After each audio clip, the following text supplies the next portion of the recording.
What's up, everybody? Welcome to Gojo with Mike Golic Jr. That is me.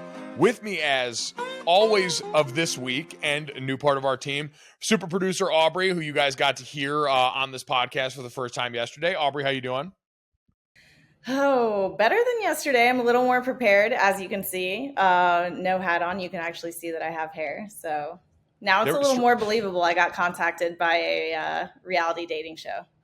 Yes, I can say Aubrey, who was contacted by the Love is Blind staff for their potential Charlotte season, as my father, Mike Golic Sr., who is with us here. Dad and I are in South Bend. And yet, Dad, I didn't get to tell you that. Wow. We were discussing, Dad obviously lives and breathes the reality dating scene with us, just because my mom and sister have made him watch it for so long. Pretty much. But yeah, Aubrey got contacted by the Love is Blind producers for the upcoming Charlotte season. So would you go on that? I highly thought about it, but it seemed like after they found out that I, too, was a producer and you could not play the player, they didn't want me anymore. Oh, yeah. They were trying to sell her the dream in the pitch meeting, and then once she dropped the bomb on them, she's like, no, I do this too. Yeah, this is what I do. Yeah, It was a mutual breakup, like everyone says. Yes. So what was there a thought to not telling them you were a producer and trying to weave your way in that way? Yeah, a lawsuit. Oh. See, that's why Good you point. don't get asked to do this stuff, because without Mom there to tell you, you would end up getting your ass I sued. would just wildly say yes to shit and lie my way through it. And then until I got found out later, and got sued. Wow, that's pretty wild. Yeah. Yeah, so now she's going to be our inside person. If there is someone she knows from the Charlotte area who makes us onto the season, then we're going to have someone who can kind of be our mole inside this reality dating scene. Like that would be awesome. XOXO Gossip Girl. Sure. But don't you have to sign? I would imagine you have to sign all kind of things to not give shit away, right? I mean, they leave the pods eventually. So how many? I've only watched the first season. There have been two, three. There's been three. Did anybody of the two marriages in Love is Blind the first season stay married? I promise you, I've not researched that. Oh, have absolutely which is no stunning idea. because you are a dive deep into episodes of shit. After you see it, I just move on to the next one. You go into the dark web. I do that for the things that deserve it. Reality dating shows are hardly the place. Honestly, I get a lot of my insider reality dating show stuff from Mina Kimes, who is just much smarter and more research than me at everything. And so she'll be the one that's up on what's being said on Reddit about these different things and kind of pass along that information to me. So she's my go-to for actual sourced information. Okay. I just watch these shows and consume them like an idiot. Yeah, that's all I do. Watch. I can tell you, I looked up the Wikipedia, and it looked very much like the actual statistics, where it's like 50% divorce rate.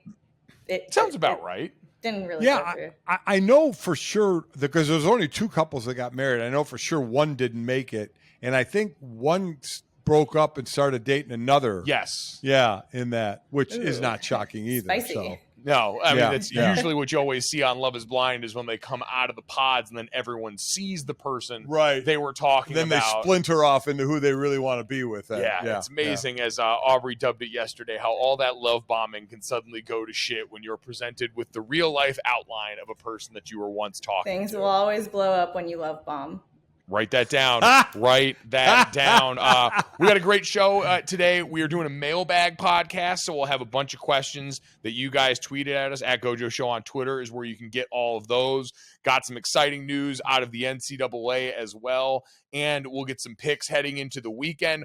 Also, a little bit of a housekeeping here going into the next 2 weeks. Now, normally we are a Monday through Friday, 5-day-a-week podcast. We appreciate everyone that downloads, subscribes, rates and reviews, and has spent most of or some of every day with us along the way since we started this in May. Because we've had Brandon on the move, because we've got the holidays coming up, we know everyone's busy. For the next 2 weeks around Christmas, we are going to release 3 podcasts a week, so Monday, Wednesday, and Friday for the next 2 weeks around the Christmas holiday. And those podcasts are going to be a little bit different format, a little more evergreen. Some of our favorite guests, some of our favorite people that we've had around the show coming back to do some standalone ones there. And so we're very excited. We think you'll love to hear from some of the people that we've put together in these. different mix of people in sports, people that have been on this podcast before, and all the above. And so a little bit of a change in the workflow. So if it's not hitting your Apple Podcasts or Spotify playlist podcast every day, this is why for the next couple weeks. So am I still just kind of the filler?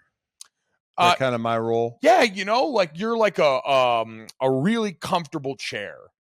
You're a part of the room so much that sometimes you just blend in so much that forget you're even there. Huh? That's not where my mind went. I thought filler, and I was like McRib, like he's like a special edition, only around. Oh, there you go. I like that. Oh, you're like a Shamrock Shake. Oh, that's a better spin. I like that. I like a Shamrock that's on Shake. Brand, too. I do like a comfy chair. So yeah, I can say there's nothing wrong with being a comfy chair, reliable, dependable. We're staring at the chair that I literally just looked around the room that we're in your South Bend house for a comp there, so you can tell it was that deep. There is that chair. That's my chair. That is great. That's what I mean. I look at that chair and I think of you the way that in every house that we've ever lived in, there is one recliner that you populate at a higher pace and degree than everybody else. I was just about to ask, is it like classic dad chair? Like there's like a sink in the middle. There might be like a little head like. Oh, yeah. It's formed, fitted to my body without question. It's when I lay back and I end up closing my eyes and I'll fall asleep and all they do then is take pictures of me and then tweet them out. Of me sleeping in a chair. We used to throw Fritos into your mouth. You're just mean. You're mean kids. You're are mean kids. I learned it by watching you. You're mean. You're mean. It usually happened on nights like tonight too. So full transparency, we are recording this towards the tail end of Thursday Night Football to release on Friday morning, and this is actually normally when my dad would be falling asleep because as we are watching right now, the 49ers are up pretty big on the Seahawks in the fourth quarter. Right as I say that, Kenneth Walker looks like he's about to break for a touchdown. So we'll put a bow on that here in a second and why it ties into the weekend. But it was always these nights where I would be staying up to watch a game when I was living back with you guys, when I first started working at ESPN and first got back to Connecticut, that I would be down watching games. Mom would go up to bed and she would ask you, who was already half asleep, if you were going to come up. And you say, no, I'm going to watch the game with Mike, as you proceeded to watch the inside of your eyelids for a quarter and a half. Why is every dad the same? It's like, here's the thing. I close my eyes, but I'm listening and I'm taking in all the information. So I'm still getting everything I need to be, good on air the next day, knowing what I'm talking about. I don't think osmosis works that way for human beings, but whatever. I applaud your effort on that end. And this game would be a good one to keep people up. It is one of going into this week, as we get to now week 15 in the NFL. We're at the point where we've got clinching scenarios in the NFL this weekend. One of them is the Thursday night game here. The 49ers have a chance to clinch just with a win over the Seahawks. They are joined by the Kansas City Chiefs, who can win the NFC West with a win or a Chargers loss this weekend. The Bills, who can clinch with a win over the Dolphins. The Cowboys, who can clinch with a win or with losses by Seattle and Washington or Detroit. And the Vikings, who can clinch the North with a win or a Lions loss. I think the best thing about this is last week when we were going through these scenarios, I don't think it might have been only Minnesota. Minnesota was the only one that could clinch with a win. Everybody else, it was like you needed 10 things to happen. Oh, yeah. And I stopped reading after 2 because it's just not going to happen. So now I'm glad all these coming up this week, these are just win and you're in. Yes, I would say they're win ors. Yeah, so win ors, not win and. Yeah, everyone controls their own destiny or could get in with a little bit of help. Which makes life a lot easier. So we talked a lot about the Bills-Dolphins matchup yesterday. That'll certainly be a big one of those there. Everyone's excited about the snow game. Where are you at in the snow game? I took a lot of heat. I went on with the Dan Levitard show yesterday, and Chris Whittingham, their producer, said that he believed that every cold weather city should be mandated to have a dome. Oh, he needs to shut the hell up is what he needs to do. I mean, listen, while I agreed with it knee-jerk because it was 6 a.m. Pacific, and I was coming in, I was rolling in hot. I do not have a problem with the idea because in general, I think cold weather games are highly overrated for the people playing in them. I don't think they're a good time. Well, then I was an exception because I would give me 10 degrees over 90 degrees any day of the week. That's not the binary, though. Any day of the week. And give me snow, give me rain. I say this and people laugh, but I'm 99% serious, okay? Even though I did play for 9 years in the league, I was not one of the better athletes in the league. So if there was shitty weather, be it rain, be it snow, be it cold, be it wind, especially if it was snow or a sloppy track, the better athletic people came closer to my level. So, and that was the truth. I mean, you had really good athletic offensive linemen that all of a sudden couldn't do the things they wanted to because of shitty weather. And you look at receivers couldn't run their routes as well. I mean, everybody had to kind of keep your footing a little different. So they all kind of slowed down to my pace a little bit. And I never got bugged by the cold at all, ever. My thing is like you anyway. Is that a Taylor Swift song? No, that's from Let It Go from the Frozen. Oh, jeez. My memory's not that good. Other teams have to play in this weather, so you should just get used to it. I don't think anybody should have special treatment. People should have domes because other people can't play in the snow. I think you should just be used to all climates. Well, I think so. From a player's perspective, you're right, Aubrey, in that, like, yeah, we've grown up. Football, part of the appeal is it's an outdoor sport. You've got to handle the elements. It's not like basketball. You've got to be able to kind of roll with it and play in anything. My thought process specifically for a team like Buffalo that got brought up in this conversation is the way you've built your team. They're the air raid Bills. You want to be able to go out there and move this thing fast. You're a downfield passing offense that doesn't have much of a run game to speak of. So why would you want to willingly slow yourself down? That's maybe not the way you're always going to be built. The ebbs and flows in the NFL will always change. But then part two of this is if you're thinking about the fan experience. We've seen and talked about attendance dwindling on almost every level for a while now. If you give a better experience for fans coming into the arena where they know I'm going to be dry, temperature-controlled environment, much more enjoyable situation the way we see in a lot of these new stadiums, maybe you are doing more to entice fans to continue to come in person and spend their money there. Buffalo games are packed. Well, I'm not saying just Buffalo. I mean, those people are built different all-stars. Well, a lot has to do with the season as well. You know, like I'm going to Cleveland to do the game. It's an outdoor. It's going to be cold, and Cleveland's not going to make the playoffs. So if it's shitty weather and your team's out of it, even if it was nice weather and your team's out of it, I guess you'd be more apt to go if it's nicer weather. But man, I'm not doing it for that. I mean, this is a $15 billion business. That's not going to make me throw a dome on a stadium to hope a few more thousand people show up. That's not going to affect my pocketbook enough. I think you underestimate how much those owners are constantly looking for any little edge that they can get. Okay, what about like retractable? So like my first NFL game ever was the RCA Dome in Indianapolis. And then, they had Lucas Oil, way better, obviously. But, like, I could deal with retractable. Retractable would be nice, best of both worlds. I will say, because I do concede that for some people there is a nostalgia. Maybe part of my aversion to snow is the fact that my snow games at Notre Dame when I was here were ones that were a little bit more forgettable. The student section throwing snowballs at us when we lost to Syracuse. I still haven't forgot that shit. And I mean this. Fuck you guys who threw snowballs at us. Yeah, they did. Kiss my whole ass, X and O. Yeah.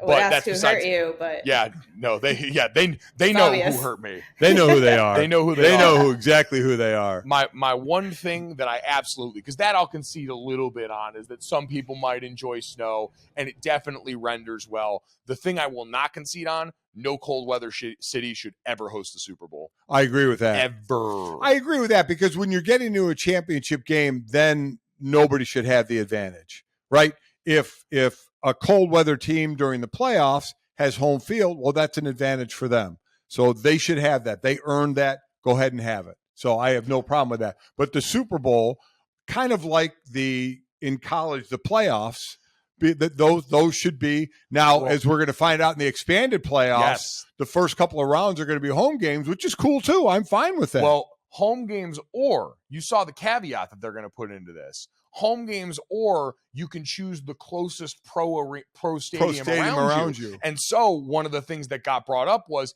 if you're Ohio State, who thrives on athleticism and wants to turn your guys loose, Lucas Oil's sitting right there for you potentially to go use. And I thought, what an idea. A team wanting to play to its strengths by being in a very climate-controlled indoor environment. Do you think Notre Dame could do the same thing? Absolutely. Right?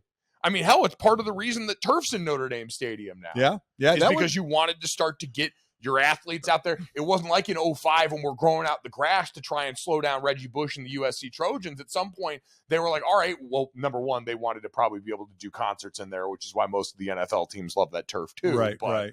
Wanted to work for speed. So do you guys think that Chicago building a new stadium should dome it? I think they will because they want to host a Super Bowl. Yeah. Yeah, because I think if they don't, retractable. Again, I go back to my argument. At least retractable. You know what? And I haven't looked this up, but it's a good point. How much more is a retractable dome than a regular dome? Because there's got to be an expense to it, right? So I wonder how much more it is, because that would seem to be a good answer, is have a retractable dome. It must be enough for not everyone to do it. Yeah. Right? And then you got the thing, too, of like the will you, won't you, and then whoever's decision is to open or close the dome always gets dragged through the mud. Right. You also have to have like a team of engineers. Yeah. You need a lot.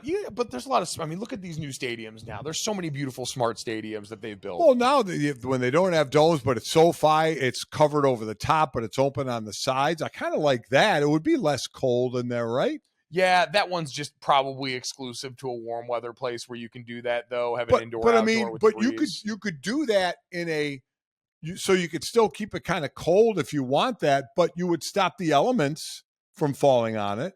To an extent, it might be a compromise. Yeah, it might be a compromise. Either way, I think this weekend for that game, and we talked about it with Marcel Louis-Jacques yesterday on the podcast here. I am interested to see how Miami responds to that, because that is not a team, and neither are the Bills really. Their quarterback's more built for those elements. Yeah. That's not a Bills team that's going to retract and shrink formations and all of a sudden be able to grind out a consistent living on the ground. That's just not who they've been so far. But for Miami, who already seems to have trouble dealing with physicality against their passing game in the last couple of weeks, now that test in an environment that could potentially slow them down, like you mentioned, for the Waddles and Hills of the world, who are already a little beat up, is a pretty tall task. You want your eyes to water. Get hit really hard in a cold game. Oh, yeah, the hands. I mean, let me tell you. And I did the dumbest thing. Again, just so dumb. I never wore long sleeves. I prided myself on never wearing long sleeves. Which like, honestly, is fine to me when you're playing. It's when I was a redshirt freshman going out there, not going to play in a freezing cold game. I walked out with the sleeves, and our strength coach, Ruben Mendoza, looked at me, and one of the other freshmen was like, "What are you doing?" Really? Made us go back in and take our sleeves off. That would be tough. Yeah, that would be tough. So I could stand on the sideline and freeze my ass off. Yeah, but I didn't. It was so dumb. It's so dumb to think that's this toughness thing, that you shouldn't wear sleeves. My God, I froze my ass off in so many games because of that. It's one of my offensive line mates, Chris Stewart, is from Houston, Texas. Always said he wore sleeves. He always said because he wore it in training camp when it was 100 degrees, that he got to wear it in November when it was 6 degrees. That's fair. Yeah. So that will definitely change the math a little bit on that one. We talked about that one a lot the other day. This 49ers game has gone final, so the 49ers have now clinched their playoff spot this season. Can I say something quickly that I heard I guess I'm one of them too, talking heads. Yeah, you're talking head. But when I hear former players last week saying the 49ers might be better off with Brock Purdy than Jimmy Garoppolo, I want to punch somebody in the face, okay? Now, I covered Brock Purdy at Iowa State. He was a good quarterback there, broke like 32 school records. He's a good quarterback. He played well at the point when they were talking about this for a game and a half.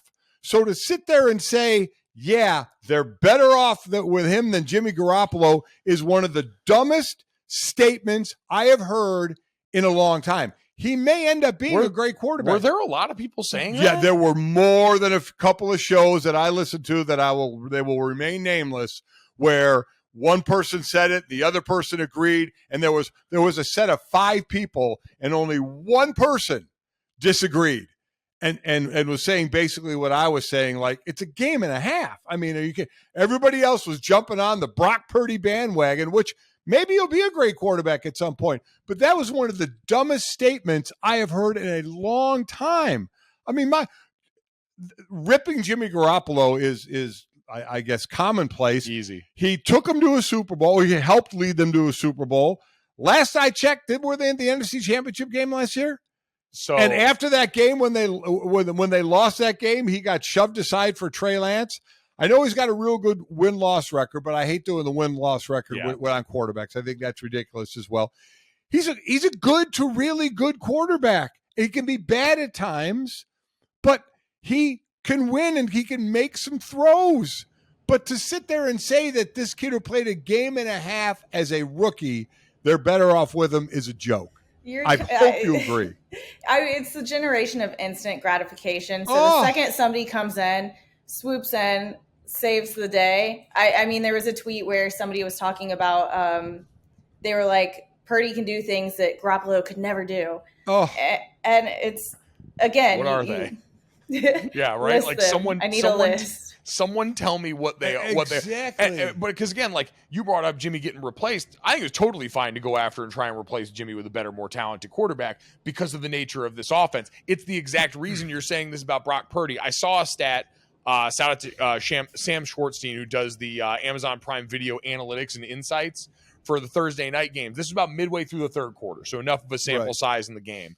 And he said Brock Purdy has thrown 62% of his passes to open receivers tonight. So there's a certain yardage threshold of the nearest defender. I think it's about 5 yards.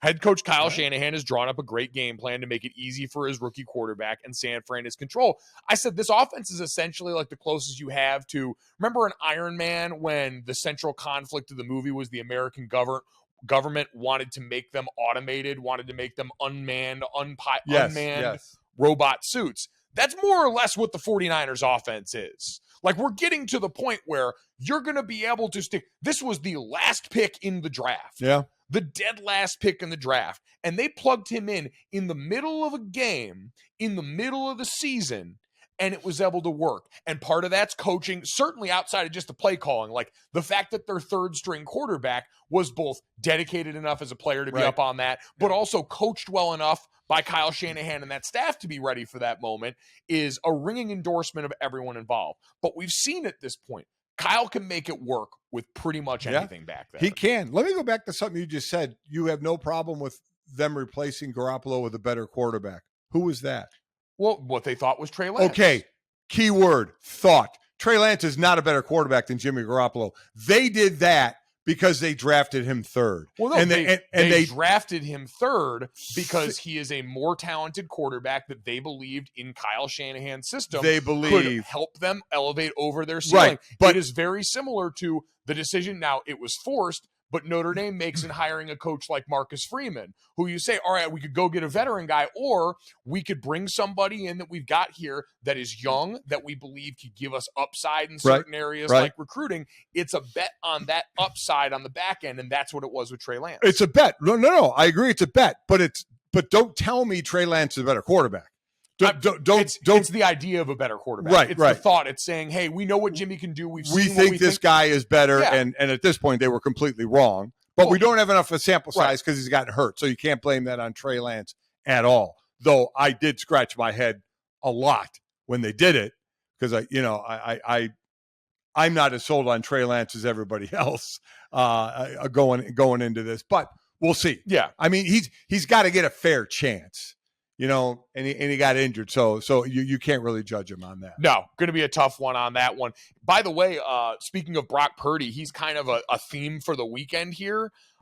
This weekend, as of this weekend, there have been 56 different starting quarterbacks in the NFL so far through 2022, and 48 different quarterbacks have won a game as a starter through week 14. That's tied for the most through 14 weeks in NFL history with 2010. Where there were also 56 backup quarterbacks going into the weekend. There are some games like the Cardinals-Broncos game where it looks like it's going to be Brett Ripien versus Colt McCoy. Colt McCoy. That's the one. Texas forever. That's it. But you've got games that are going to be in there like that. And then the rest of the weekend I think gets interesting because outside of what we've talked about, to me, the other two most interesting games would be the Lions and the Jets squaring off.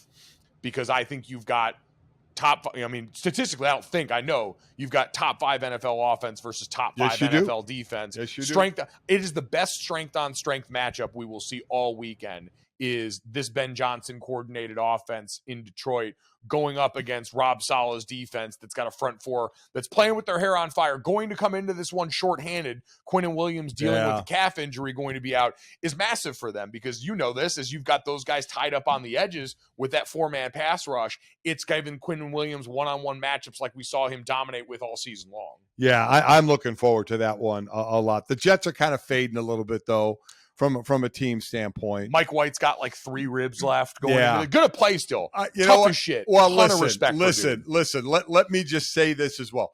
I have a ton of respect for him too. Don't get me wrong, but I can relate to Mike White. You know, Mike White is a guy who wasn't supposed to be playing, right, and now is playing. When you get the opportunity, you do not come off the field. Listen, I was a 10th round draft pick.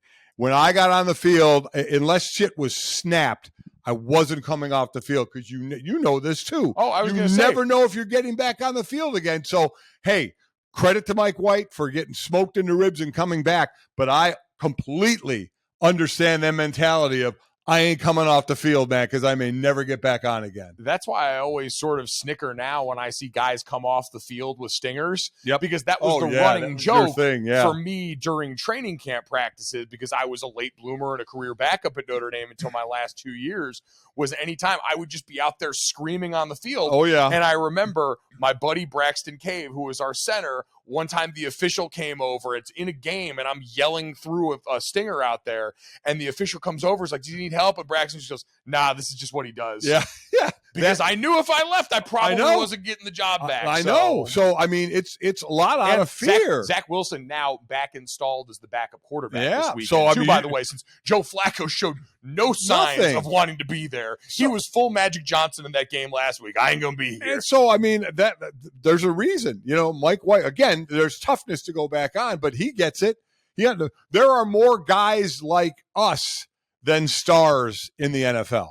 There are more guys that will not want to go off the field, knowing full well they may never get back on, than there are stars in the league. We just don't always associate them at that position. No, we don't. But you are right. Like Mike White in the last few games, red zone production hasn't been great for them. They've been putting up yards, but not a ton of points in these games. I think they've averaged like 21 points per game in the last 3 games that he's been in there. And I think for them, the biggest thing, too, is Detroit on the other side, defensively getting a lot more confident. We've seen Aiden Hutchinson doing better and better as the years gone along. He is. I just think strength on strength. I trust that Detroit offense a little bit more. I do too. I do too. Absolutely. If you don't have a horse in the race, man, it's so much fun to root for the Lions and Dan Campbell. You know, just from Hard Knocks, you always fall in love with somebody during a Hard Knocks year. Or you either hate somebody or love somebody. And I think everybody loved Dan Campbell. You know, and there was talk earlier in the year, is he going to survive? They lost 5 in a row. Yeah, is he going to survive through the year? And I kept thinking, man, I hope so, because he's fun to watch. But he is turning that team around. They have some talent on that team. I don't know if Jared Goff's going to be the guy that eventually can get him there, but they're building talent around that. Amazing. What do you think will be like the hardest thing for each team in this game? So I think for the Jets in this game, I would say it is probably mustering up consistent offense down in the red zone now that this Lions pass rush is coming alive a little bit more. I mean, for the Lions, it is going to be interesting. The Jets have everything you need on defense. Pair of really good young DBs, a front four that can get after you pretty well here. This Lions offense, I think the biggest difference for them is how stout the offensive line's been. Decker and Sewell on the bookends, and when they're healthy across the board, it's just such a sturdy group. You turn on the tape and you see such a great, always call it the dish inside the pocket, right? For an offensive line, centers and guards are supposed to control the depth of the pocket. Right. Tackles are supposed to control the width of the pocket. And Goff just has so much space to operate in there. And quite honestly, spread the love. You look back at that last game, Amon-Ra St. Brown wasn't their leading receiver in that game. It wasn't as big a game as we have been used to seeing. You've seen DJ Chark come along for this season and make really big plays. Jamison Williams, their rookie first-round pick, back healthy, 41-yard teeter on his first play back, his first catch in a Lions uniform this season. They've just got so many places they can go with it because They're structurally sound up front, and they've got good weapons and a really good scheme. Like Ben Johnson is calling really good creative offense. They get big personnel-wise to go and pass downfield. They get small to give their offensive line more running lanes up front. I think we'll see a bunch of that against this Jets defensive line potentially. When you've got penetrators, getting bodies on them, getting quick hitters where you can get little pulls, little folds and stuff like that to make seams can be a weapon that you use. I love the fact that Detroit is a team, if you're trying to get into the playoffs or a certain seeding, they're the team you don't want to play. Yes. And right now that's what the Jets are fighting for, right? There's a bunch of 7-6 teams that I think New England holds the tiebreaker for right now as the 7th seed, 2, 4, 6, I believe so. And even the Titans are leading the division at 7-6. But then for that last wild card spot, the Patriots, the Chargers, the Jets, all 7-6, man. And Detroit's not the team you want to play. Though there is a great stat out there that Detroit is now 6-7. And in the last 4 years, there has been a team at one point where 6-7 made the playoffs. Yeah, could the Lions be that team? Now, it would be tough. I think the Lions and the Chargers are very interesting mirrors of one another, at least as far as their position and what they pose in the playoff picture. Because for Detroit, they're in a kind of a hornet's nest with the other teams from the NFC East right now for that last seed, the Commandos and the Giants. And then the Commandos. Well, and you mix the Seahawks in there, who just added another loss to their resume tonight. Tampa, who I just have zero faith in. But they're going to win the division, so they're going to be in. They're going to win. Oh yeah, that's right. I did say that. Looking at that playoff thing was misguided right there. Yeah, I just had the conference. It didn't have the division winners up there. No. But you look at the rest of them. Detroit, I think, has like a bottom 4 in terms of, so to say, one of the top 4 easiest schedules remaining in the NFL, especially amongst the other potential wild card teams in there. They go Jets, Panthers, Bears, and Packers to finish off the season. Those are all, I mean, dare I say, for the Lions, are all winnable. Oh, they're all winnable. They're extremely winnable. And this team seems to have found a way to turn the corner right now, as a lot of young pieces on defense have grown up, and that offense has been what it's been all year. They've been a top 5 group all year. They have all year, which was so shocking the one week they got shut out.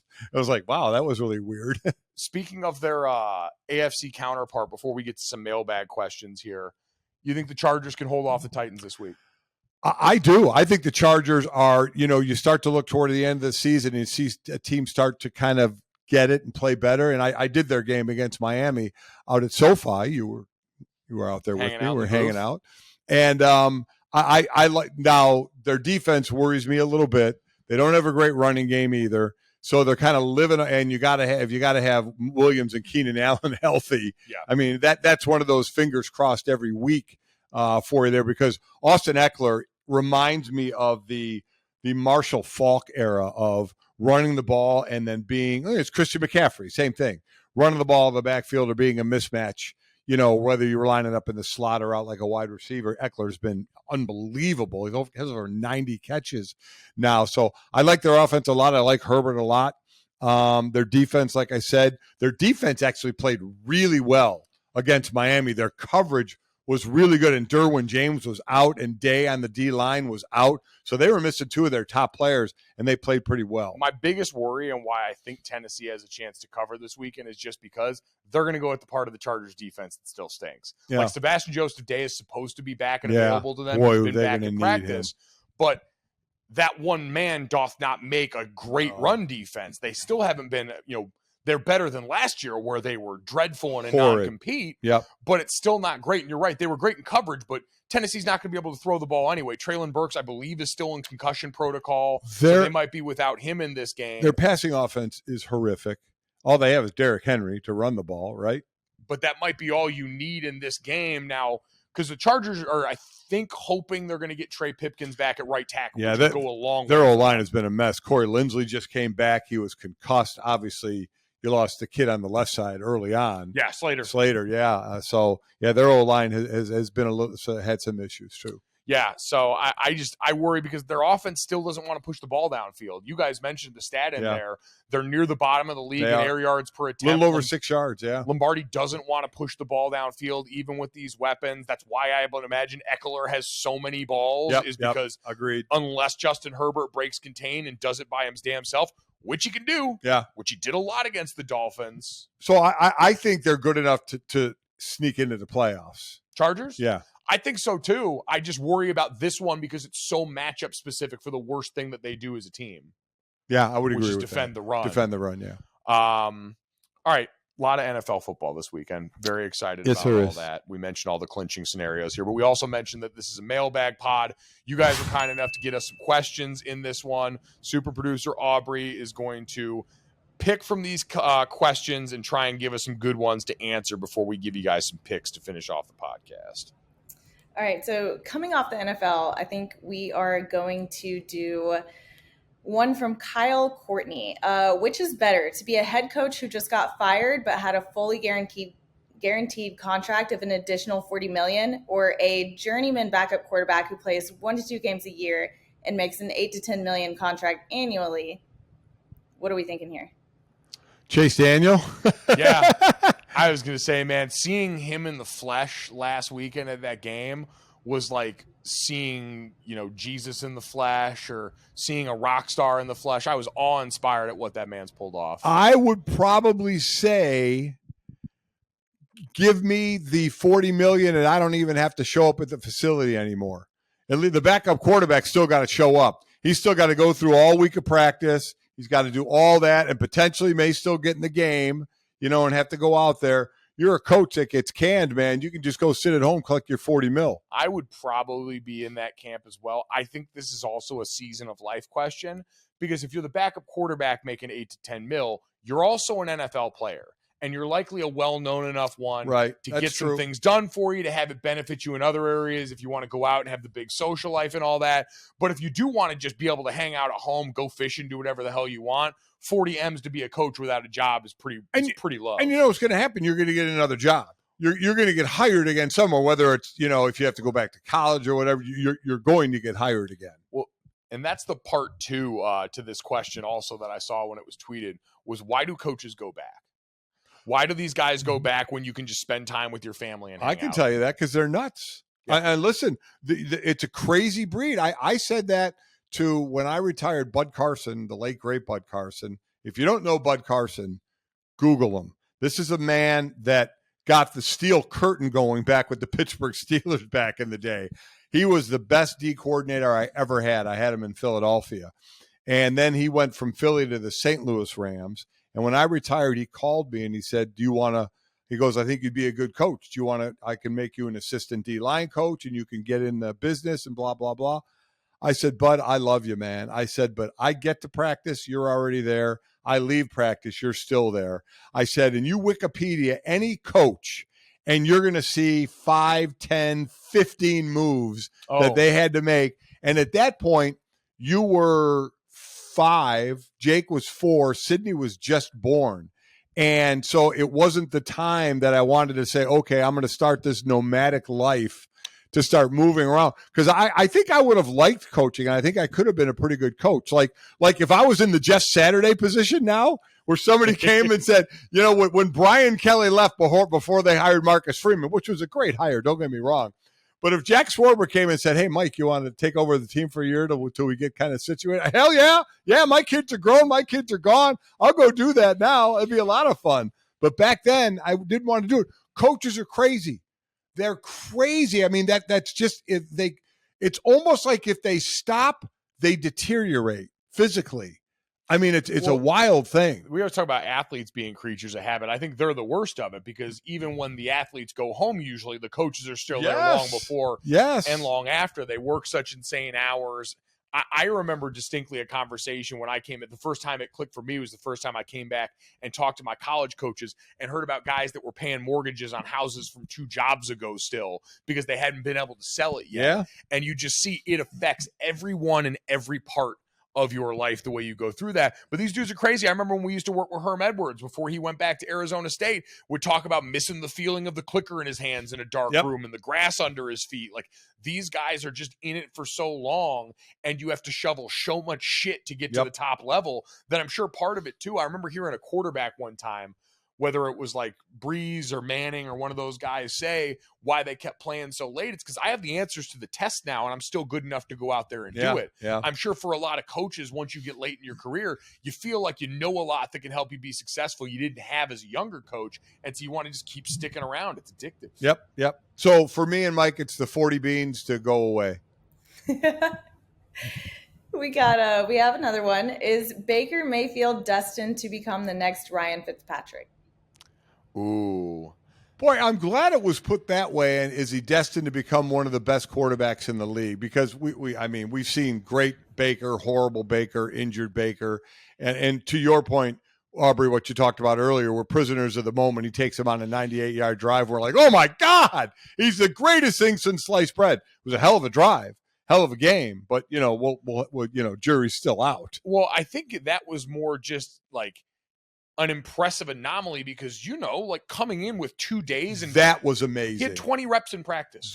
20 reps in practice to be able to go out there and display anything. And there were hiccups. You saw plays in the backfield where they mistimed handoffs, which you would expect with that little time.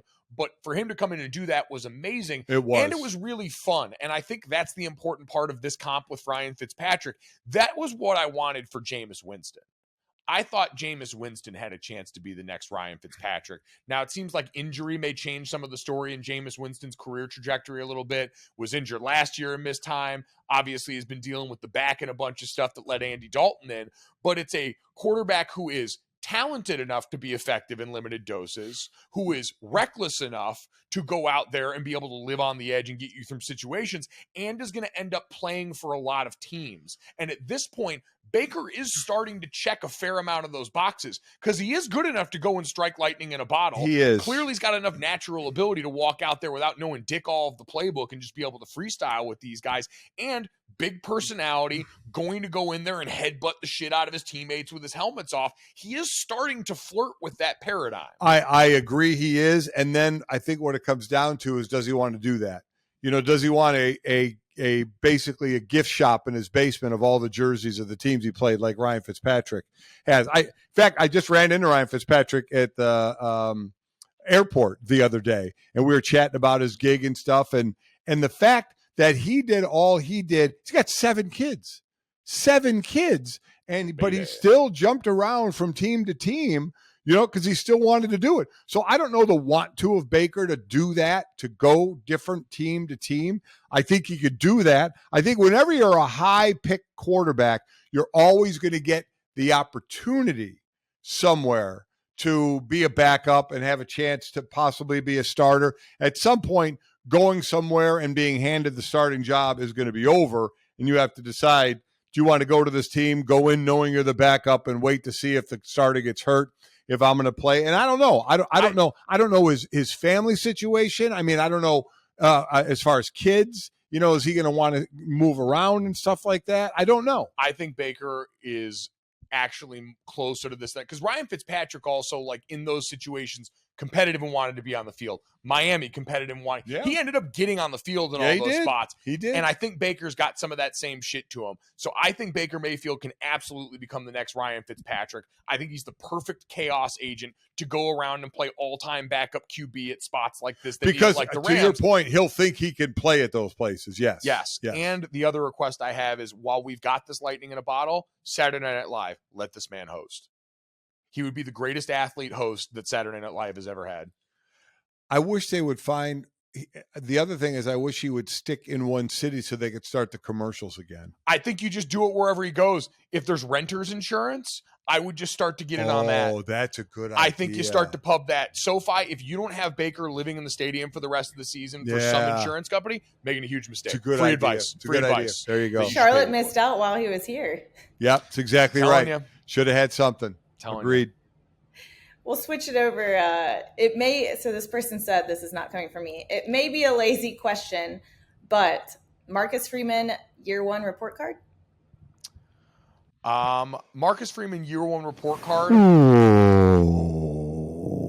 I'd probably say B+. I would be in the B range, maybe not a B+, maybe a B minus to a B. I think I'd be in the B range. I think some of that's going to be dependent. So the early signing window will be December 21st is when the early signing window goes. And I think factoring in how the recruiting cycle finishes up for the 23 class, as the recording of this podcast, I think the 24/7 composite had Notre Dame as the number 5 class in this one. Seems like it's tracking for like a back end of the top 10 class, which would be very good. Sure. And would be an improvement. Most of the times we were in the teens in the last decade or so. And so I think factoring that in, because you saw him get better as the year went along. Definitely you saw him clearly learn about some of the in-game mechanics, the decision makings of being a head coach, but also just the team clearly improved in so many areas. Quarterback got better, O-line got better, defense had young players step up, and like you don't get a Ben Morrison without having capable coaching in there to get your freshmen ready and coached up. And so listen, I think for all those reasons coming in, starting off the way he did too, and for coaches and players to rebound and recalibrate mentally after starting the season 0-2 and having the loss to Marshall and then having the setback against Stanford. Those are embarrassing moments for a team in a program that thought they were past that. And so for them to all adjust and make that switch and finish the way they did, I thought was really impressive. They did get better. There's no doubt about it. If you want to throw the recruiting in there, that certainly ups his grade because he's a phenomenal recruiter. Where the plus came from. I mean, and the handsome. Yeah. Well, I mean, my God, yes. He's a good-looking young man is what he is. You said it. No, he absolutely is. So, I mean, you throw recruiting in there, and it's up with Mike's grade toward a B+. But I would imagine he would give himself. I bet. What do you think he'd give himself? He'd probably give himself a C. He'd probably give himself. I mean, just because again, like you can sit here and what if you hadn't lost to Marshall and Stanford, games that were infinitely winnable based on the talent that you had on your roster. Absolutely, so I'm sure those are going to haunt him, but I think there's a lot to be proud of the way they finished. I think there's a lot to be proud of the way you come back from those losses, the way you finish the season. And now I think we all know they got to go get a quarterback. Yeah, that's the portal. That's got to happen. That's going to be the other part of this is what Notre Dame does in the portal this offseason. They made it abundantly clear they were going shopping. That's why you had Drew Pine opt to hit the transfer portal. So, and can we stop with the people ripping Drew Pine or any player that goes in the portal and throw out the tweet, oh, he's not tough, he can't handle the competition. Running from the grind. Shut the hell up. Just stop it. You have no idea what you're dealing with when players have 4, 5, and in the case of the last 2 years, you can have 6 years to try and get on the field and show what you can do. He sees the writing on the wall for next year. He's not going to be the quarterback at Notre Dame next year. He's not, unless there are some injuries again. That's the reason he got on the field this year. He's not going to be the quarterback next year. And players know before anybody else, when there's that writing on the wall in the locker room, the players know what that writing is. The players know where they stand. So Drew is doing what he needs to do to try and go play somewhere, and I have no issue with that at all. And that was communicated clearly by all parties. Right. I appreciate in this era what Marcus did. And I've talked in the past with Mac Brown at North Carolina about this last year before their bowl game, and he said, if someone doesn't want to be here, we want to help them get to where they want to go because that's the promise that we made those guys in recruiting. And listen, I don't know Mac Brown well enough to know, if that's total sincerity, if part of that is understanding. Right. But that is, I think, going to be the way in this portal era that you recruit your own players, that phrase we hear all the time, by being honest and keeping promises and making sure you're transparent so that word of mouth among players is pretty kind to you. Right. There are going to be players that rush into this, that are doing it for the wrong reasons. Oh, and make mistakes without question. 3,000 plus players that jumped into the portal last year. Yes. But there's also a lot, like you mentioned. There are so many varied situations that trying to paint this with a broad brush is going to be a fool's errand for anybody involved. Leave the kids alone. Let them make their decisions. Yep. Well, and that was one of the questions too, was who really benefits from the transfer portal? We had a question. They said it seems like a well-intentioned way to not recruit kids off teams, but it's turned into a way to recruit kids off teams with NIL money. But also there's been the argument where this is really great for student athletes, but it's bad for the team and it's difficult for the coaches. It is. I mean, it's definitely harder for the coaches. Definitely. And I think part of the complication is also what NIL started as and the idea and what people should have seen coming, which is college football, especially figuring out a way to weaponize that. College basketball has been right there too in the things that have been going on under the table, because now too for coaches, until recently, the schools couldn't have contact with these NIL collectors. Right. That's starting to change, and you've seen some big time programs tweeting out and supporting those and trying to direct fans and alumni towards that. But before, you couldn't necessarily have direct contact. And so it felt like you lost control. And Dad, there's one thing that coaches love to maintain. It's control over every little part of their kingdom. And so that was hard for them. I honestly think the one thing that doesn't get talked about enough, if you want to talk about hard for coaches, because the players benefit. The players finally have the freedom that their coaching counterparts have had for years. They will continue to benefit overwhelmingly from this, and some won't. Like we said, there's going to be some situations where guys leap before they look and end up having to drop down a level, don't end up having spots. But the thing I would imagine most coaches would want more clarity on is the COVID year, which has been a nightmare for roster construction for so many of these guys, and the recruiting calendar, because they essentially have lost the month of June because of the way that the pandemic changed the recruiting calendar and how they had to operate when players couldn't come on campus. And you talk to these staffs about what's going on in the summer for them at various programs, and these guys are hosting official visits all the time during that. Everyone's coming on campus, and they don't have a moment to breathe in the time of year that's supposed to be that chance you get to get away and spend time with your family. I think that's a more important thing to get a handle on is the recruiting calendar, because the COVID years are going to end. They're going to end with, I think one or two more classes. Well, in theory, it should be 2026 because it started in 2020. So the freshmen then would be the ones that had the extra Bottom year. line is there's an end date to it, right? There's an end date to it. Yeah. So I think getting the calendar down, because the early signing period, we're calling it an early signing period. That's a major signing period now. I mean, you can call it early all you want. We got the period coming up in a couple of weeks, right? It's coming up the 21st. The 21st, the early period. This is the real period. Which I would be interested in. I've seen a lot of people campaign for that to be changed also, just because now, as it lines up with the transfer portal, since now we have two defined dates of one in the winter, one period, and one in the spring, one period, where you can hit the portal. I do wonder if at some point there's going to be a little bit of a schematic overhaul to the recruiting calendar. I think there has to be. And this part of it specifically, signing day and the portal, just to try and line that up better to give these guys a better chance at roster construction. Because it is a lot different for coaches now. I'm not begrudging that it's different or harder for them. I'm just saying that I don't care if it's harder, because now players are finally getting a taste of what I think they've deserved for a while. Yeah, and the biggest change is obviously the transfers that aren't fifth-year seniors, because fifth-year seniors could always come in and play right away, right? And then you have the 18-year-olds you're recruiting out of high school. That's been the norm forever. Now it's the other players that fill in the slots that may have a few years left. What's going to bring them to your team? Does NIL come into that then? How many more years do they have? That can change a lot, too, for an 18-year-old if he's looking at a school and you think those players, when you're 18, you're an incoming freshman, you're looking at the classes ahead of you. Who's at my position? When are they graduating? When are they leaving? Well, now you don't know. Now a guy could be there an extra year or two that you didn't figure he might be. Well, and now a guy could get plucked in at your – I mean, honestly, that's exactly right. Plucked into your position. It's just like the NFL where they tell you going into training camp, you're never putting out tape for just our team. You're putting out tape for all 32. And conversely, the team is looking out, not at just the positions on our roster, but every player at your position in football who could potentially be released, who could potentially be traded for, and could potentially come free. That's now from the player side what college football is going to become, where if you're not performing up to snuff, they're going to go looking in the portal for your replacement. I mean, we just talked about it with Drew Pine. It's literally like free agency in college, right? With actually even a bag of money could be attached to it with an NIL deal. Truly. Well, that was my question and my thought process was, how do you keep this from just being about players wanting to transfer schools? Because they think if they go from school A to school B, they're going to get better deals or more money because that school is more of a household name, or that school is known to have better players or better this.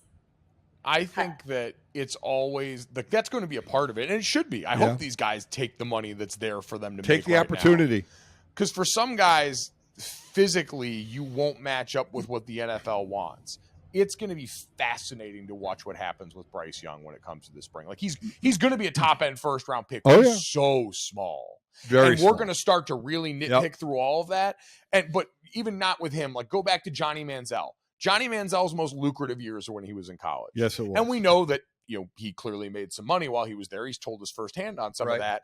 but he was a star. He was a guy that won the Heisman, as a sophomore? And so you think about what his earning potential could have been there, because these guys, the way the sport has become professional around them, if this is your best earning window, go out there and make as much as you can in that time period. I'm not going to begrudge you, but I'm also not going to act like it's the sole factor for every guy in making those decisions, because these guys still want to go where they're going to get coaching that's going to get them to the NFL. That's why Lincoln Riley, no matter what bag USC is throwing at guys, if you're a quarterback, the guy's made 3 Heisman winners that have all gone on to lucrative pro contracts. That stuff is still going to matter. Your comfort in certain places. Drake May's a great example at North Carolina. Yeah. I don't know if he'd think about going portal hopping in the spring, but that's a guy that grew up with North Carolina Tar Heel stuff in his blood and doesn't seem inclined to leave, even though they had no one to really block for him. And the one guy he threw to is going to go to the NFL now.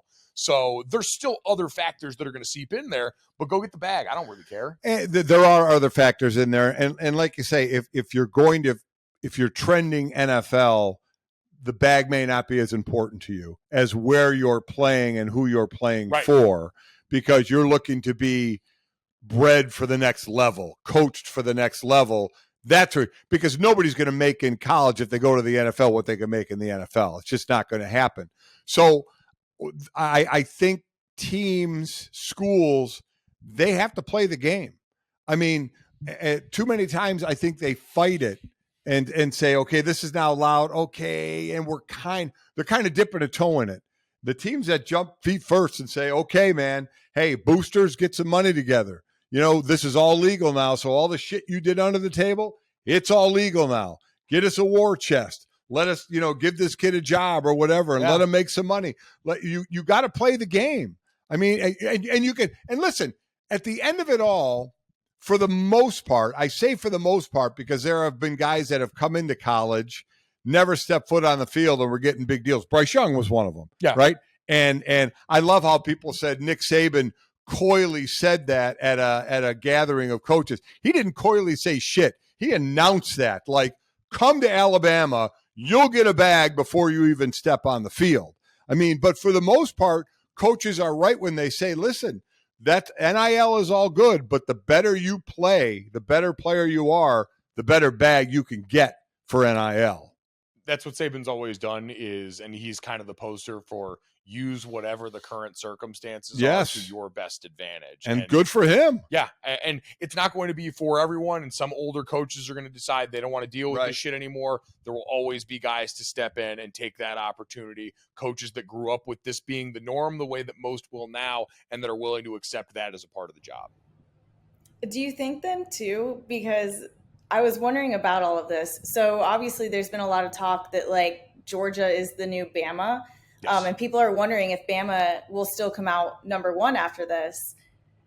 Is there going to be a discussion between like legacy, but also like who's doing the best at the moment? So it's interesting because Alabama right now, we talked about those 24/7 composites, I believe has the number 1 recruiting class this year. Yeah. And, Texas A&M, we saw the highest ranked recruiting class in the history of recruiting rankings. So since they started awarding stars and points, last year's was the best that they had ever seen. This Bama class is, probably not there, but pretty damn close by most accounts. So I think it'll just depend because Nick also is getting old now. Like Nick's in his 70s at this point. And so we say that like he can't do it forever. And the joke was he was just going to keep doing it. And he was going to be a cyborg with his head in a glass jar on top of a robot on the sideline well into, the year 3200. But I think it'll just be like, I think they'll be able to adjust. I think that Alabama has always recruited well enough depth wise, where even in these down years, when you start to see some of the things change around them, I give Nick Saban the benefit of the doubt for now, saying he's been good enough to navigate those things. Going all the way back to last offseason, navigating the change was part of why he came at Jimbo publicly in that setting where it was, I forget what Rotary Club or whatever, but it was Alabama boosters in the room. And he was making all those points about Jimbo Fisher, not to really, he probably delights a little bit in pissing off Jimbo Fisher because it seems like they got that kind of relationship, but it was to signal to everyone in that room, like, yeah, we got to fill the war chests up more. Like this has to get better in the way that we approach this if you want us to keep stacking these championships. Maybe we have seen the best of Alabama at this point because they have already absorbed and changed a lot, but I'm going to be late to the party rather than the early to the party with Nick. I'm going to be real late to the party, and the reason why is they're always going to have an opportunity. So tell me right now, out of the Final Four, how many teams Bama would be favored over. Oh, no. No. I have a point I'm going to get to. They'd probably be favored over everyone but Georgia. Right. Okay. But they didn't make it, and everybody was clamoring to get the best 4 teams in there. Alabama's one of the best 4. They should be in there. They'd be favored over these teams. We're not going to have to worry about that anymore. Bama can have 2 losses, and they're going to get in. They expanded the playoffs. Bama, they're going to be in it now. Every year, they're going to be in it and have a chance to win the national title. So even when they have a down year like this year of 2 losses, they can still, and Nick Saban can still, and I believe he will, prove that he still has the best team when you get through the playoffs. I think it will be fascinating to also watch the way teams like Knicks does. And I'll be curious with Kirby, too, because he always used that massive break time in between end of conference championships and the beginning of the playoff, then the BCS, better than most anybody. And that time is going to whittle down now that we've got an expanded playoff. So just something I'm interested in seeing. But I'm kind of with you. That'll be the interesting part of the playoff is if we get one of those teams that slips and can be dangerous on the back half, because most people think of the back half as the group of 5, Notre Dame, the TCUs of the world that are on the come up, and not maybe one of those that all of a sudden slips. It is going to be a pretty solid SEC tilt, which is why a lot of those other conferences were resisting this to begin with. And we have one last question. We're ending on a fun note with these.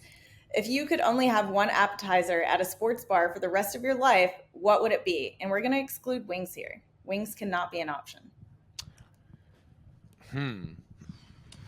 One app. One app. One app, one tap. I mean, I'm thinking, I do like, shrimp cocktails or lobster, some. Oh, wow. Bougie. I'm going boot, but I'm not going there. I was going to go fried pickles. I feel bottom of the barrel now. Fried pickles are good. Probably fried pickles are got a good dipping sauce with them. But I'm not going to go those. I think I'm going to go with some sliders. Oh, sliders are a good one. Yeah. Sliders are a good one. I would say one appetizer for the rest of your life is different, because what I was getting ready to say until I remember for the rest of your life is if you got really good jalapeno poppers, I'll follow you to the gates of hell. I love a good jalapeno popper. I'm with you on that. I'll still go with my sliders over. Listen, there's a lot of apps we'll eat. I mean, you know what? Honestly, if you give me one for the rest of my life, I want something that's going to have a little bit of girth. I want something that's high in flavor.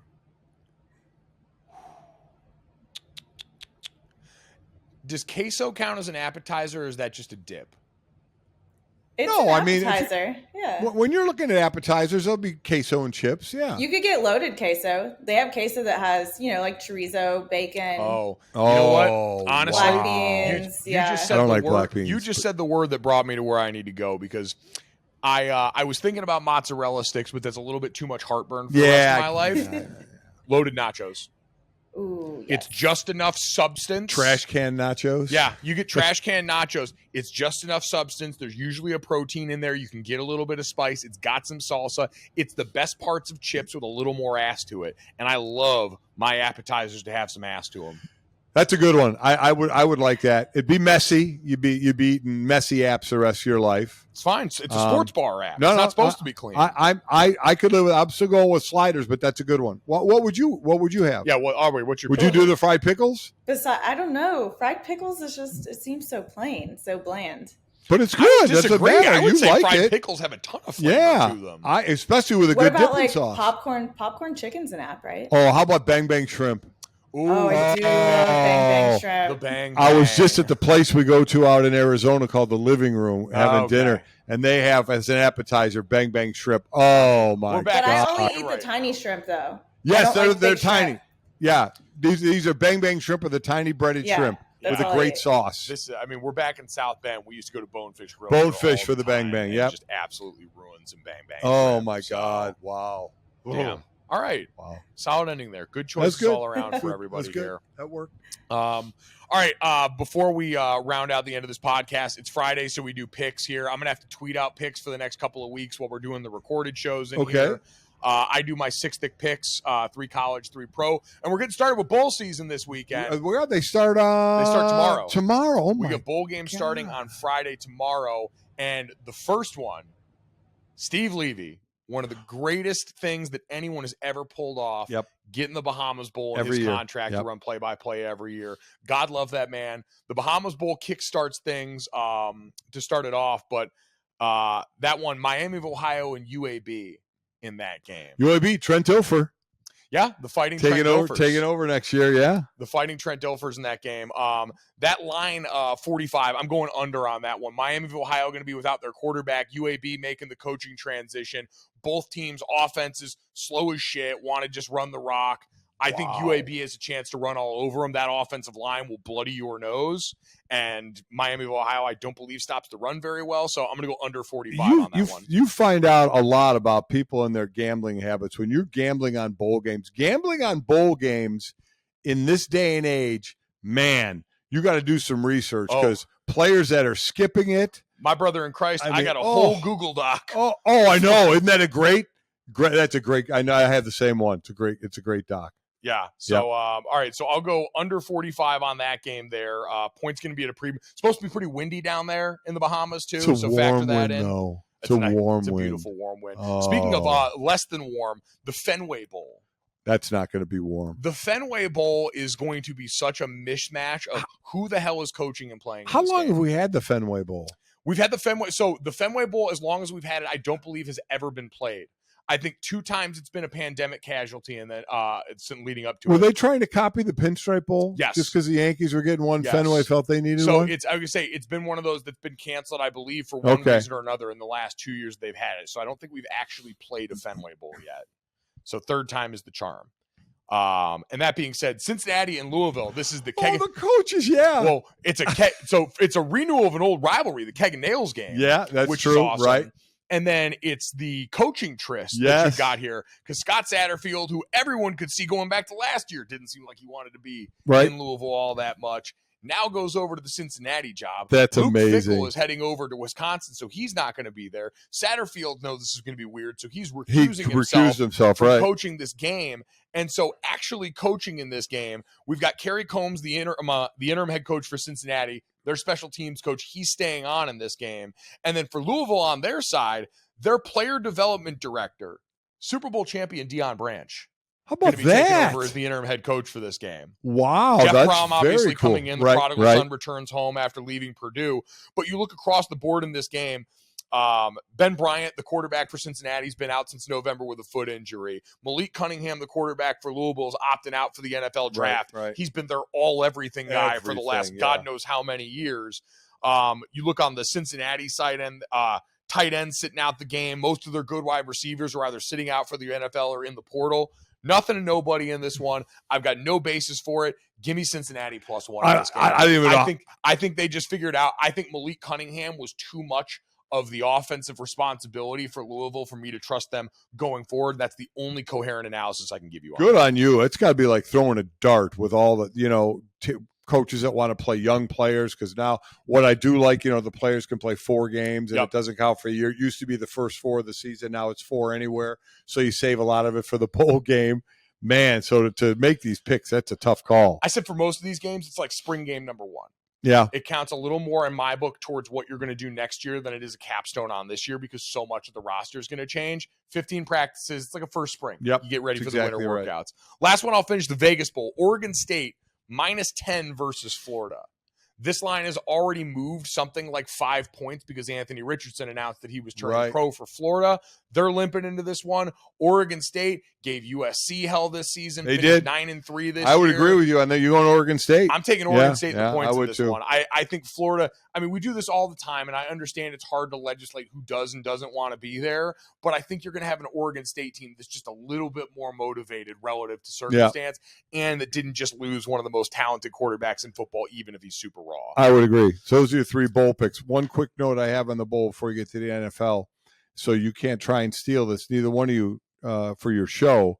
There's a Jimmy Kimmel Bowl. I didn't know we were doing this. So the Jimmy Kimmel LA Bowl. We are. Jess and I are going for the Golic and Smetty Bowl next year. Wow. All right. Yeah. So presented by DraftKings. So you guys can't jump on this. Nobody can steal it. It was our idea first. So Golic and Smetty Bowl presented by DraftKings. All right. There we go. We should though. Bowl. It is me against you. Oh. Both of you.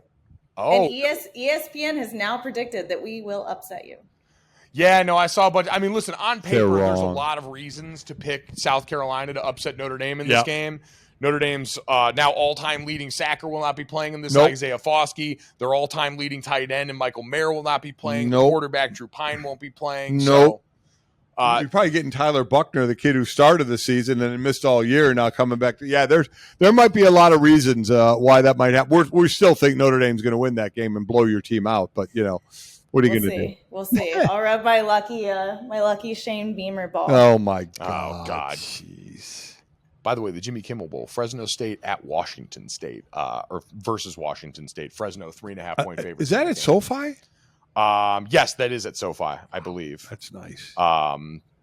But so very excited on that one. That is it'd be really nice if he was like commentating or like sideline reporting. They've brought him in to do stuff in the booth in the past. Yeah, they should do that. I think they do get him in the booth or down involved on the sideline. So that'll be a good crew on that one. I believe that's McElroy, Tess, and Katie George. I think so, yes. On that one. We'll get more into our alma mater's games down the road here because that's not till December 30th. Yep, we've got time. We got some time. So those are the college picks. NFL picks for this coming weekend. I'm going to go Detroit plus 1.5 versus the Jets. I like that pick. Like that one a lot.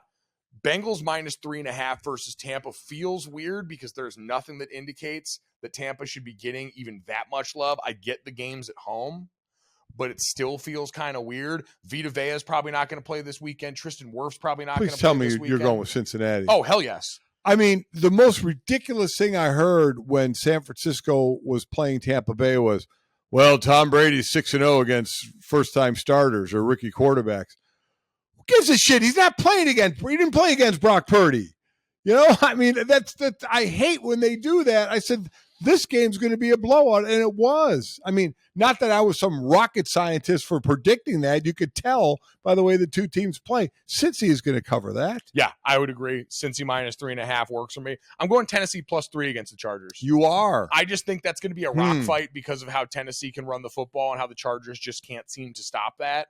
I think it's just a bad matchup. I think the Chargers win, but I think it's close and ugly in this game. That Chargers offense isn't really built to blow people out. I agree with that. That being said, I'm taking the Chargers, and I'll give you the points. All right, fair enough. It was between that one.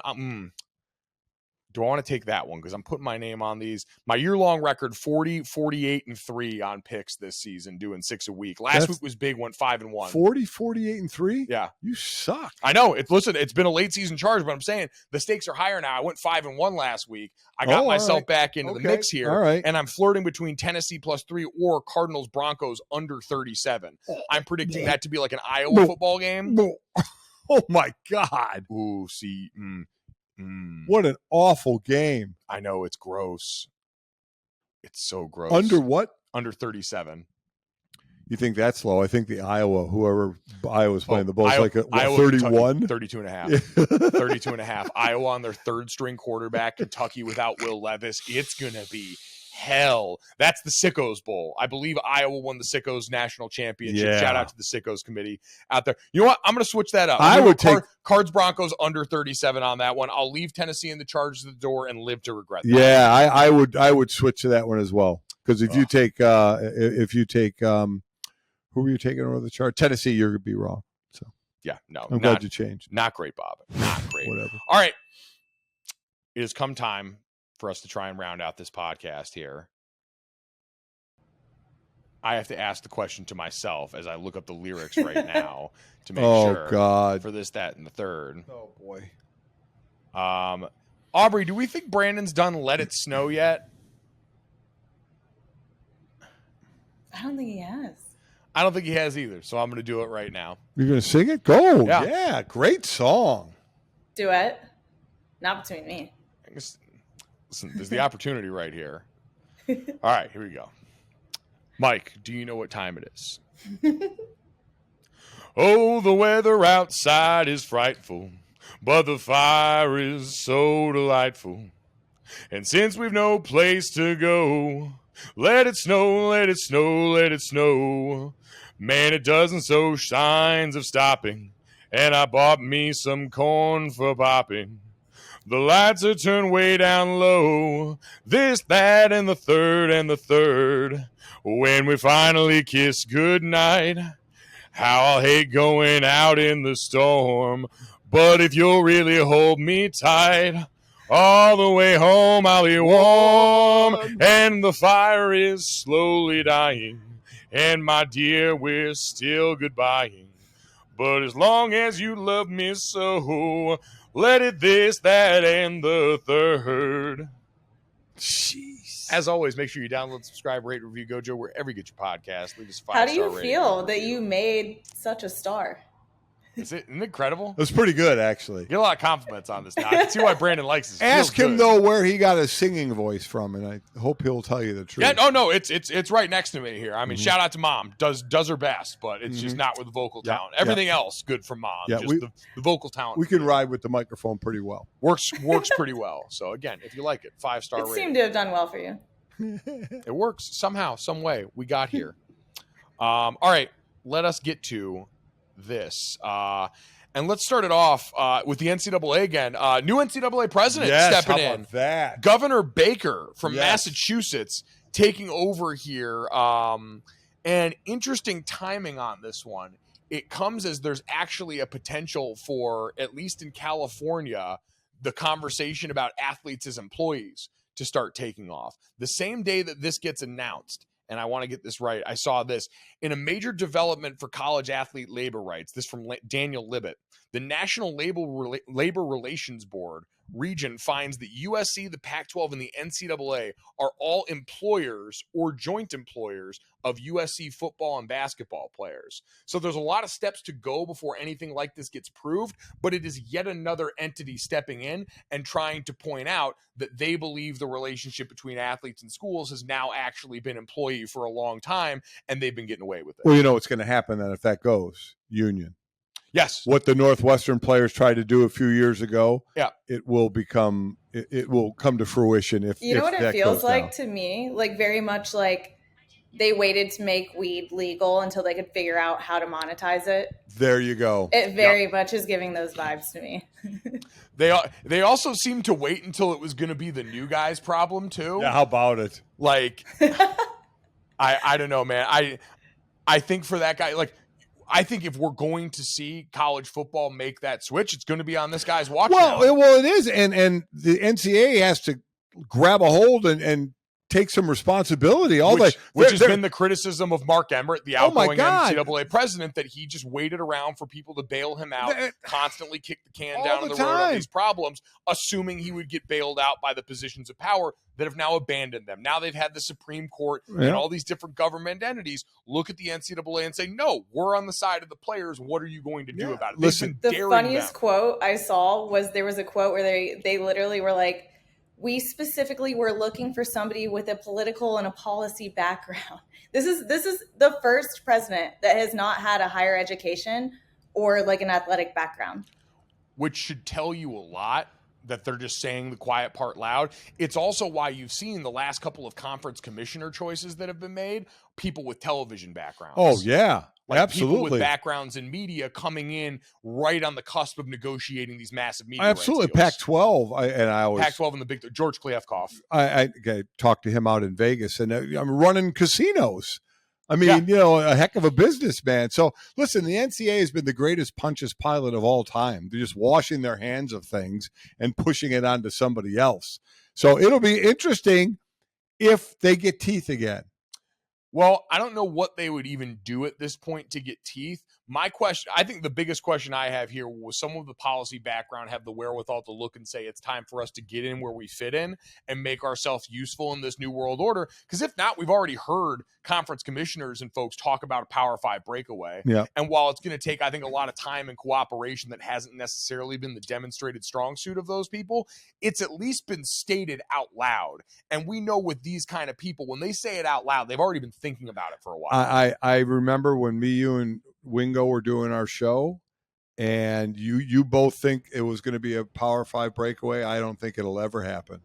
I do not think it'll, because I do not think that the commissioners especially, or the powers that be, can all get together enough and agree unanimously on things. I don't think it's going to have to be unanimous soon, because you've also already heard people saying out loud things like the Power 2. Yeah. It is the Big Ten and the SEC that are going to drive whatever happens next. And I think it's a lot easier for Kevin Warren and company to look down at the SEC and say, hey, maybe we can figure this out. Yeah, just know that Sankey is never going to take a words from anybody. He will never be told what to do in any situation. I guess I should say Greg Sankey's probably going to decide what happens. Yeah, he is going to be the one. Yes. I mean, it makes sense. Look at the teams going to the Big Ten and then the teams that are also getting added to the SEC. It's like they're slowly just like collecting as much as they can until it's literally just. Yep. They all want, and all the other teams want to be part of it. Yep. You know, they want to jump in. Collecting infinity stones at this point. So college football gets its new punching bag for now. We'll see how long. The NCAA has already been largely irrelevant to college football. We know it doesn't even govern its championships. For anyone that somehow doesn't still know that, it's not an NCAA championship. Nope. They have nothing to do with it. College football has always been a little like lawless ragtag land that's kind of governed itself and somehow managed to survive this long. Let's get to that. Guys, the Nickelodeon Christmas game is happening. I love that. The first regular season Nickelodeon broadcast is getting set to happen here. It's going to be Broncos-Rams, which kind of sucks. That game, you want to talk about a game that will benefit from the Nickelodeonizing of the game, because the on-field product is probably going to be terrible. They should make them play in slime. So, interesting one here. So it'll be Sunday, December 25th. It's going to be the 4:30 Eastern game. This is what are going to be the potential things offered on the NFL Nickmas game. A special, this one is going to, for my brother and his wife. Special halftime show offering an exclusive look at Rubble and Crew, the new animated Paw Patrol spinoff that premieres February 3rd. Rubble is the bulldog on Paw Patrol. Getting his own show. Special to our family. Getting his own show. Getting his own show. Happy for Rubble. Him. It's incredible. Love that for Rubble. Yeah, I think that's fantastic. He's a great guy, sturdy companion. So that to look forward to. New holiday-themed augmented reality, so snowmen, gingerbread and stuff, the way they pop stuff and put it out on the field. Virtual cannons blasting snow and gifts and slime still onto the field. And even special surprise guests and interactive opportunities for kids and families. Now, Aubrey, the real question becomes, who are some of these guests that may end up coming from Nickelodeon years past? I mean, I'm a 90s baby, so my mind automatically went to like the cast of all that. Keenan and Kel, hopefully they were my favorites. I don't think anybody would invite Amanda Bynes. Not really children friendly anymore. Not really know what you're getting as she shows up. Yeah, you really don't know. I am excited. They're bringing in like different characters. The only one I recognize, there were a couple other ones, but I don't know who they are. But Patrick Starr apparently is coming in virtually to do some commentary. So I think that's exciting. Really? Yeah. So big SpongeBob supporter. What I think the best thing would be for that booth is a Patrick Starr combo booth with Charles Barkley or Snoop Dogg. And I feel like like if you just put them into the booth, because Charles has clearly proven a bit of a universal solvent for booths, as is Snoop Dogg. He did the Olympics. He's done a bunch of different stuff. And what a style he has. Yes. Now I worry about the child, but I feel like both of them could also channel their child-friendly portion. Charles would probably skew the line, honestly, more than Snoop Dogg. More than Snoop, I agree. I feel like Snoop Dogg would be able to compose himself really well given the circumstances. I agree. I think Snoop would handle the kid part better than Chuck would. Yes. But I would love to. Those two to me are must listen to broadcasters. Very, very few. And I call Snoop a broadcaster. Yeah. But he did. When he did the Olympic stuff, it was awesome. I will say who's always done a great job with this game, too. Nate Burleson, when they put him in the booth. Nate's phenomenal. Is in, the Michael Strahan mold of guy who can do everything in and around sports. Yeah. How much fun would we have doing this if we did that game? Oh, the Nickelodeon game would be great, because God. we'd be the ones that they covered in slime for the broadcast. They know we were down for whatever. Absolutely. Slime me. First play of the game. I think they also give out the MVP trophy after the game, the Nickelodeon MVP, which I believe it's voted on, isn't it? Yeah, it's a fan vote. It's a fan vote. I think Mitch Trubisky won the MVP one year. I think that's like one of the major accolades that he's got on his resume. So shout out to Big Buff Mitch on that. Yeah, boy. All right, so very excited. Love that game. Love that game. Let's get to the third. Dad, I'm very curious for both of your guys' opinions on this.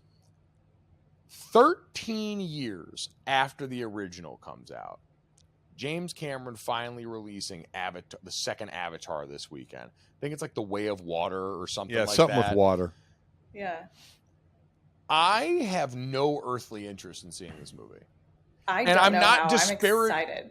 I'm not disparaging anyone. I want to be clear. I can't find it in myself to get excited again. One, because if I remember correctly, so much of the original Avatar was about the appeal of the world created and the incredible CGI.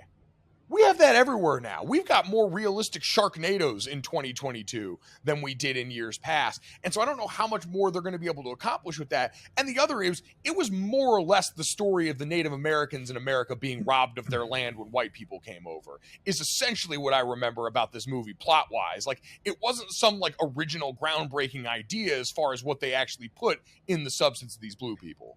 I mean, the thing is now is that I guess the movie was in like 48 frames. So it's way different than what normal movies are in. So it's more realistic. It'll take you out of reality.